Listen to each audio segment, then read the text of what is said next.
Hello, welcome back to the Evergreen RX. I'm your host, Hayden, licensed mental health therapist, Cancer Moon, and the first to get deep at any party.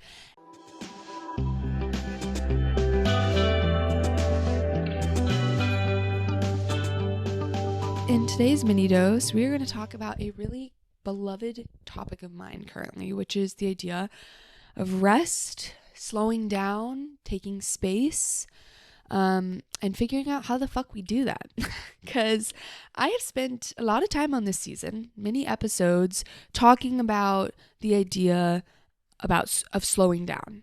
It's integral to the things that I've been talking about. You know, in my episode number 27 with Stephanie, we talk about making more space in your life so that you can contribute to others, so that you can show up, so that you can utilize your gifts and build your community and build your relationships. In my episode with Lakeisha, we talk about, sustainable career driven success, how to achieve your career goals while also prioritizing rest. That rest is an essential part of that work. And so I talk about this, but you might be sitting in the same camp as I am a lot of times, being like, but how do I make this space? Like, our lives have gotten so busy and crazy and there's so many demands. And so how do we actually slow down?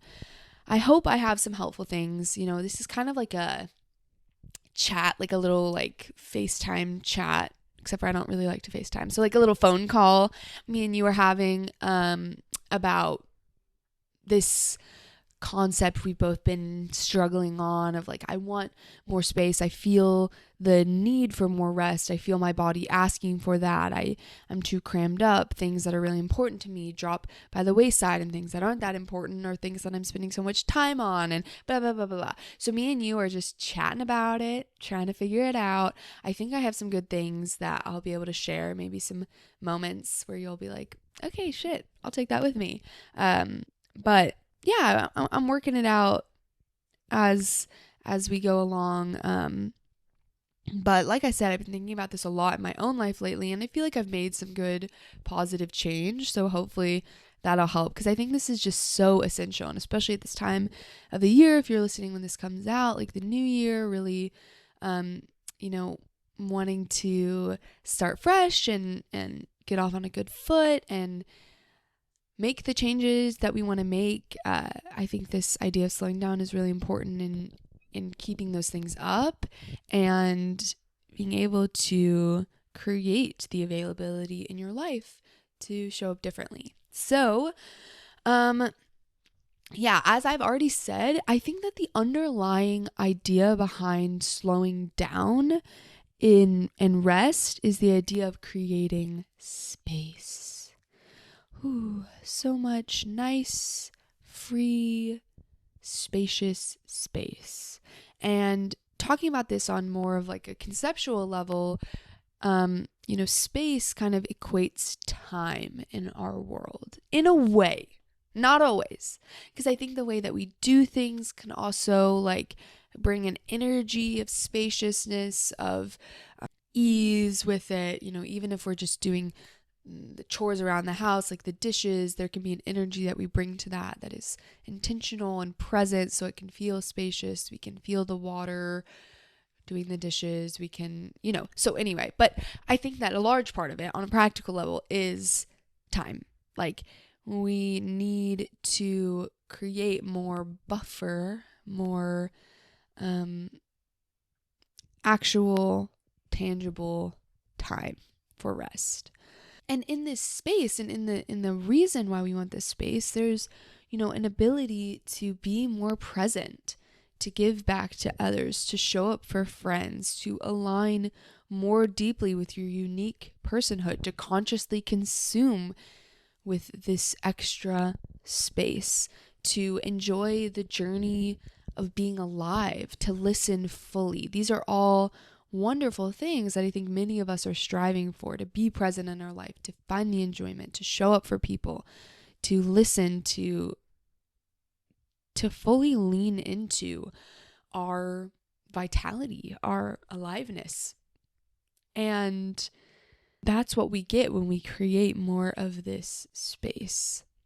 So my initial thought, and probably most important one in this conversation, is we have to be realistic about the time that we do have and about what things can be put on the back burner or be let go of completely to create more space. Because, man, you guys, if it was a mindset thing, I would have aced this shit.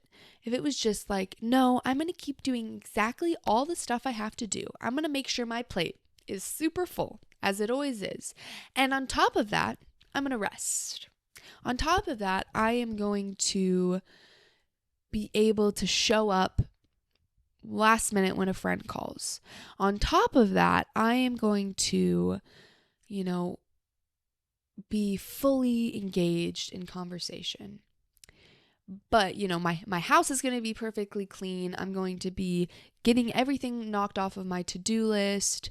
I am going to be bringing homemade cookies to the event. Like the vibe I bring to the function is homemade cookies.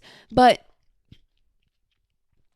I if it was a mindset shift, I would know that by now and I would give you the keys to that. But unfortunately, it's not. There is a practical level to creating space, which actually always means putting some things on the back burner or letting some things go. And I think this is why I started with the idea of what comes in to that space, why this slowing down is important, like what it gives to our lives, because it can be very challenging to decide or to really put some things on the back burner. We want it all. We want to be everything to everybody. We want to make sure it's all done. We want to get it all perfect. We want to, just be on top of the game and be present for it and be enjoying it. And so that's just a fallacy that is possible.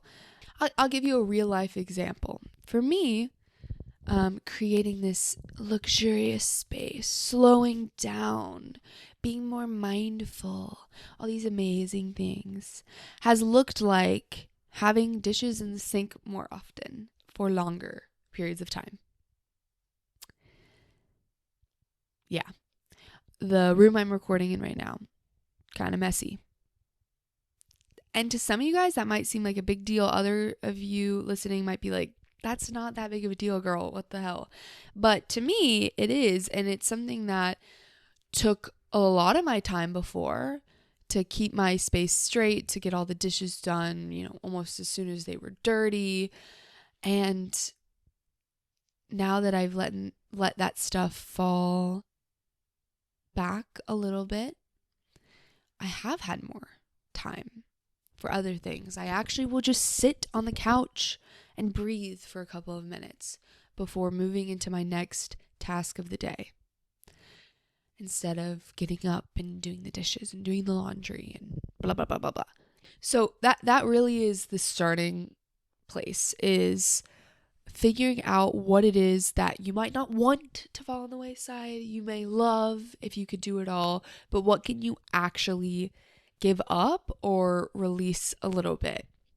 Is there something, do you like to watch 2 hours of TV a night? Can you actually just watch one? So this is going to look different for everybody. My example may or may not resonate with you, but there is something that will resonate with you. There is something, if you are craving slowing down, there is something on your plate that can and should go, even if it's just temporarily. And so this kind of leads me to the idea of aligning with your personal values and your own intentions and your priorities, which I talked a lot about in the last mini dose on how to have a fresh start. I sound like a broken record when I talk about this stuff, but really getting clear on priorities especially is so valuable, because right now some of your priorities might not be the priorities that you wish that they were. Maybe you have family obligations, and so that has to take top priority over a hobby that you really love. And you might not want that to be true. But if it's true, we need to get real with that, because when we're continually fighting ourselves on maybe wanting to spend time on something that we're not actually spending time on, And whether or not it's actually possible for us to spend time on that thing, that's for us to decide. But we have to take like a real honest appraisal, because when we're staying in that space of kind of like trying to trick ourselves into our priorities being different than they actually are, and so we're trying to squeeze everything in all of the time, it's not going to work. So getting clear on what it is that really matters, and putting some things on the back burner, letting some things go completely that you can, to first create some more of that space.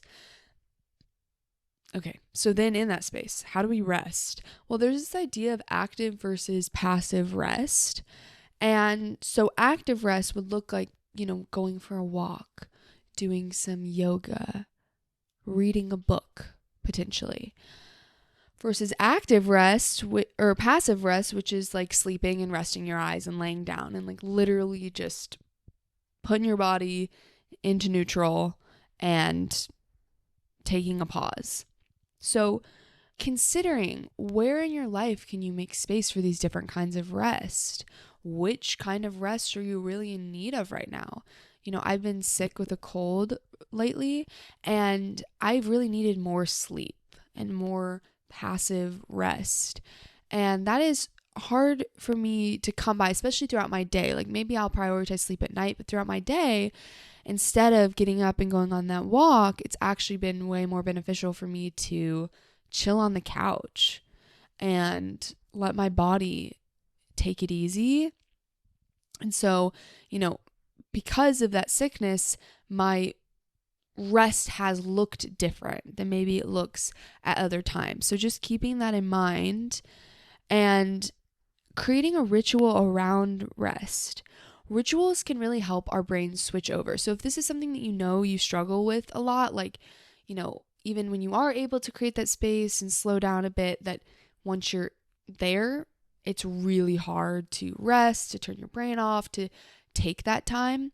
Creating rituals can be a really helpful way to work with that. So maybe this looks like a certain room in your house, or it looks like a playlist that you put on, or a candle that you burn, or a specific activity that you do, taking a bath, going on a walk. There's something that you can keep sacred can help your brain kind of switch into gear and like, okay, yeah, now we're resting, now we're taking space. This can also look like turning the lights down, or having a cutoff time for yourself if you're doing work, having a time that you're going to get up, you're going to move to the other room, and seeing if you can build that ritual consistently, because that's going to really help. If at 6 p.m. every night you stop yourself and you go take some time to relax, then maybe the first couple of times it's hard to switch your brain off. It feels really unnatural, but as you go on, it kind of builds up that your body and your brain aligning and kind of being able to know what to expect, the way that you set like a sleep schedule. So then I would say to, along with that ritual idea, to really build in time and see rest as being valuable. So this is an opportunity to examine your beliefs around productivity, around rest, around slowing down, and how all of these things impact your view of your worth, your value in a day, and seeing if there's any narratives there that are really holding you back or feel negative inside of your body, and see, is it possible for you to try out a new narrative, to try out a new belief? And I think it can be really helpful to connect to systems that are bigger than you in this case. So if you have a religious or spiritual belief, there might be things that are already kind of built in around the idea of rest. But also, when we look to nature, when we look at the seasons, fall and winter are periods of time about slowing down. Winter really going dormant and going inward and creating more space, it looks like not much is happening. It's not about productivity. And that's built into how our seasons work. We can also look at the moon. The moon has 4 phases, and half of that time is spent on waning, on rest. Rest is built into our natural systems. So if you need to rely on those things, lean into those systems that are bigger than us to remind us that nature has rest built in. There is a time for creation, there's a time to press forward, and there is a time to prune back and to slow down. And it's okay for your periods of time to look different than other people's periods of rest or the way that they rest. So holding space for you to not be like everyone else. And I think along with that is one of the most important parts to me, which is remaining flexible. So there are times in your life where this is going to be more accessible, and there's times where it's going to be off of the table. The holiday season, which we just got off the heels of, that is going to be a time where there's so much getting added in that carving out more space might be completely inaccessible for you. And that's okay.